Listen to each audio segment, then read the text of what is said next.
thoroughly enjoyed it. It was an honor meeting him, and you'll just have to get him back sometime. We'll put some tough questions to him. No, that's a fact. The dollar is not a dollar. You can't be a promissory note and a dollar at the same time. It can't be.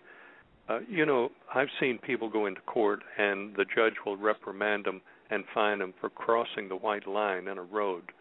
So from time to time, they're very strict on laws. If they want to get you, they will get you over a drop of a feather in court.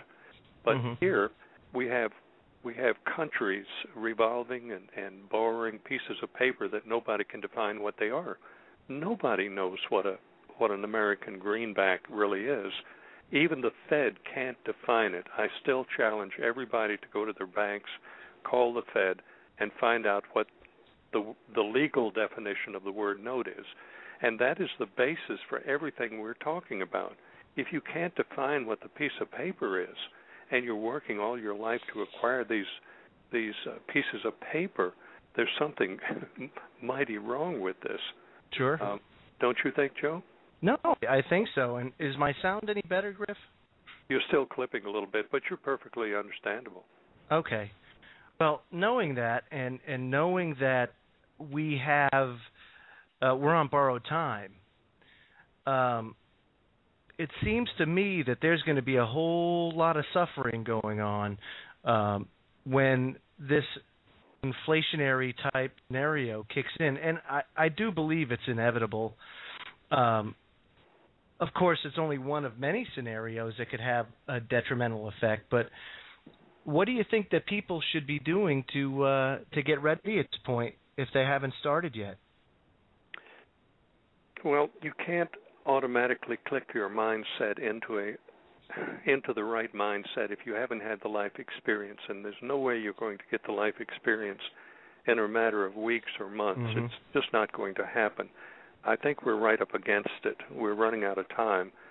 So the only thing I can say to people is to stock goods, material things that will be useful in the future for your survival. And number one on the list, of course, is food.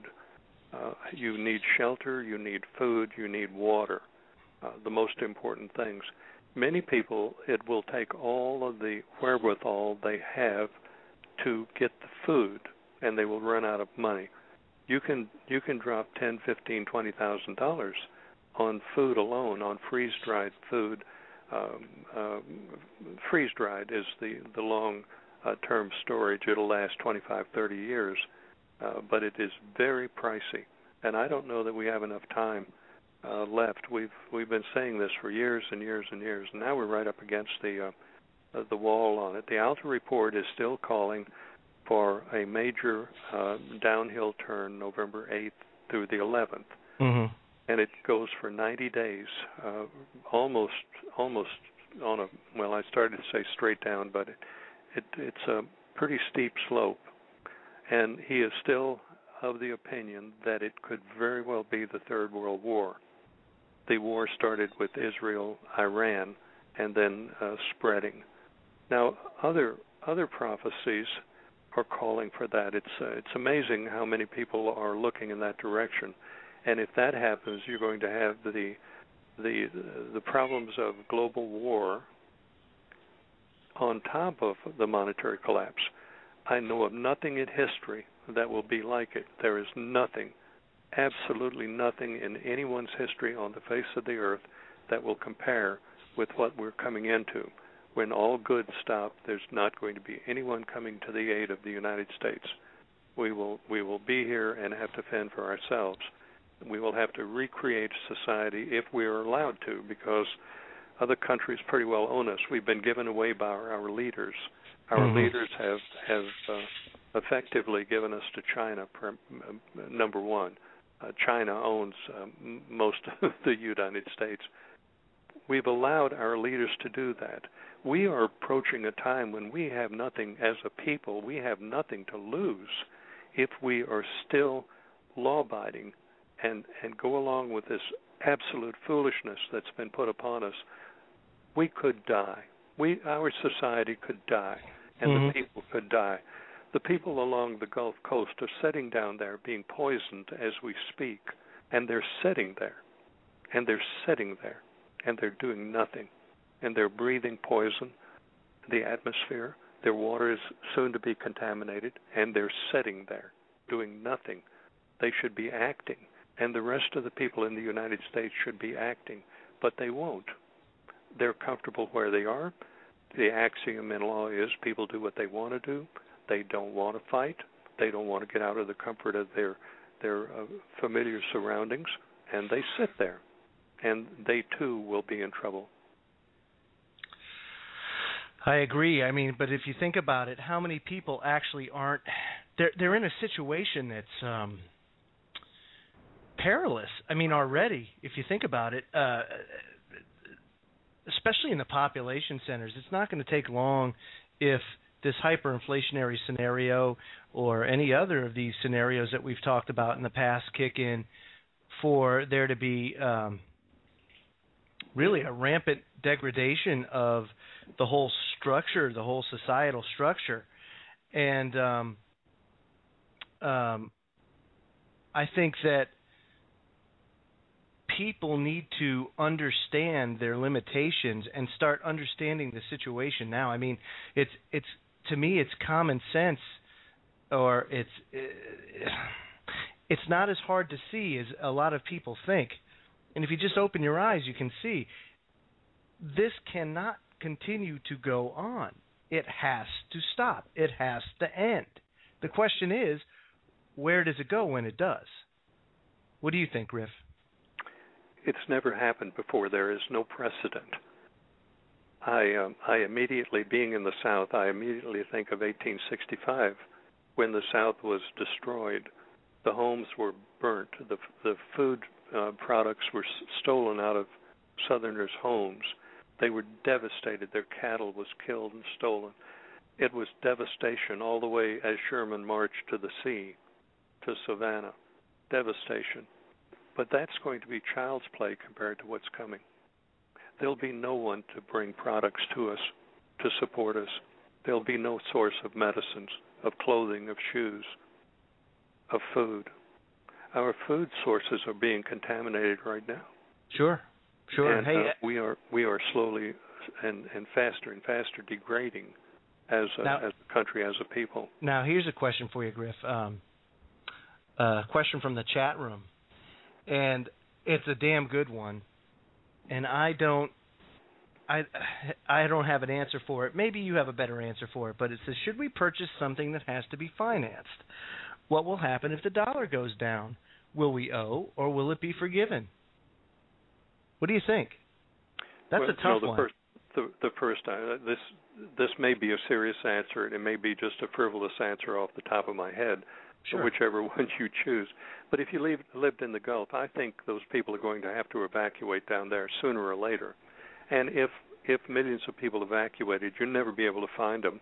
If you financed a motorhome, say, let's just make up this story. Those authorities listening, I'm just making this up as an example. Wink, wink. All you have to do is finance a motorhome, get in it, put your family in it, head north. They will never find you in a million years if you do certain things. And if these things come to pass, you won't have any debt. They won't be able to find you. If 30 million people evacuated the Gulf of Mexico, the IRS would never find them in 20 lifetimes, and neither would finance companies. No, that's true. That's true. And I got to be honest with you. It's been something that I've struggled with because, I have a very limited means with which to do things on the preparation front, as most of you do. And it is something that this is where I go with this, is that I can't see if they're trying to usher in a quote-unquote world government or something like that, then I can't see them losing their grip on their control. And they control by enslavement to debt.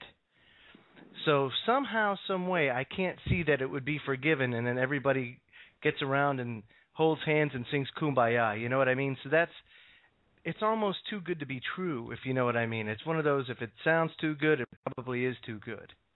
What would Joan Baez do? I don't know. What would she do? I think she and a lot of others would be very surprised. The answer is that this has never happened before, and right. You just have to wing it. Nobody knows how it's going to play out because there's so many factors coming together. Well, you were alive. You were alive in the Great Depression. What happened then? I was alive during the Revolutionary War. Ask me about Washington. I was in the boat crossing the Delaware with him. I told him to sit down. I was afraid he was going to tip the boat. It was so cold, Joe. My feet were wet. Oh, I can only imagine.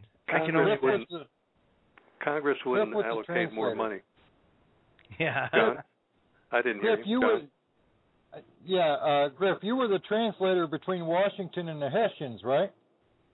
Yeah. Well, Griff, I mean, think about it. It's very tempting. And again, you say there's no precedent, and there is no precedent. We've never seen anything like that before, even after the Great Depression.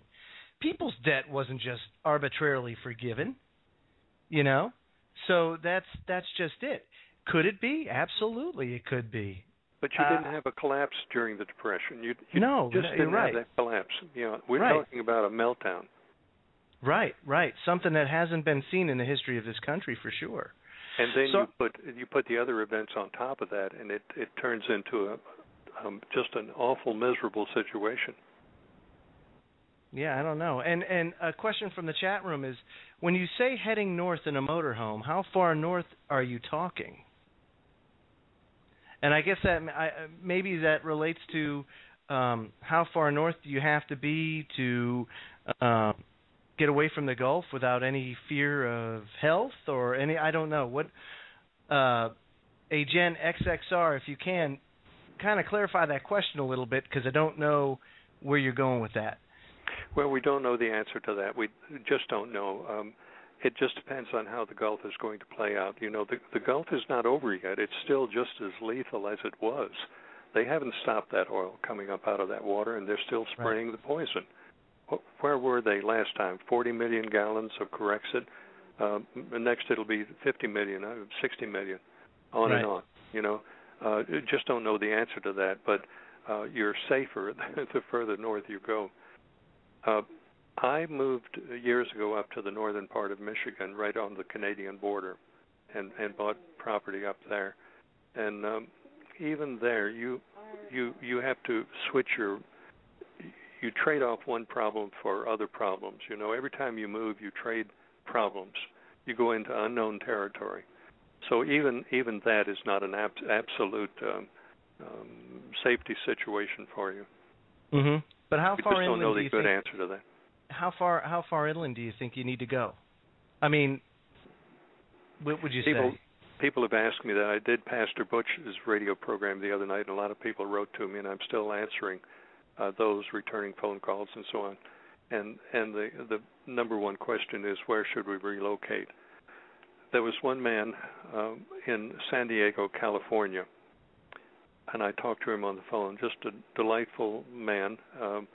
And I said, San Diego is probably the worst place you could be, right on the coast, in the population, on top of earthquakes. And the second choice was Japan or Vancouver. I don't feel good about Japan, and I really don't feel good about Vancouver. But I guess of the three, Vancouver would have been the better choice. But you see, there's no absolute safe spot anywhere. Right. Absolutely right.